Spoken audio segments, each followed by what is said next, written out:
আসসালামু আলাইকুম everyone. Culinary art by সঞ্জুর আজকের আয়োজনে আপনাদেরকে ওয়েলকাম জানাচ্ছি। গরম ভাতের সাথে শুটকি ভুনা বা ভর্তা আমরা অনেকেই খেতে পছন্দ করি, তাই আজকে সেরকম একটি শুটকি ভুনার রেসিপি নিয়ে হাজির হয়ে গিয়েছি। আজ তৈরি করে দেখাবো লইট্টা শুটকি ভুনা। রেসিপিটি শুরু থেকে শেষ পর্যন্ত দেখবেন। চলুন শুরু করা যাক। আমি এখানে একটি কড়াইতে পরিমাণ মতো তেল দিয়ে নিয়েছি। শুটকিতে একটু তেলটা বেশি হলেই মজা লাগে। আর দিয়ে দিয়েছি হাফ কাপ পরিমাণ পেঁয়াজ কুচি।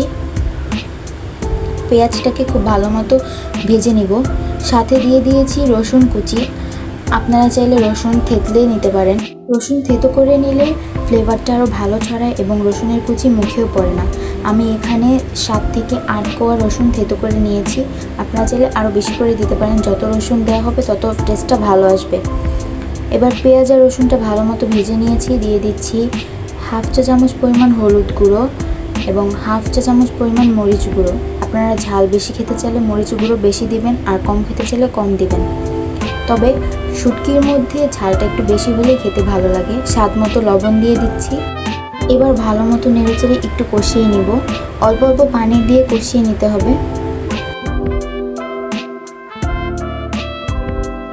কষিয়ে নেওয়া হয়ে গিয়েছে। এবার আমরা সেই লইট্টা শুটকিগুলো দিয়ে দিব।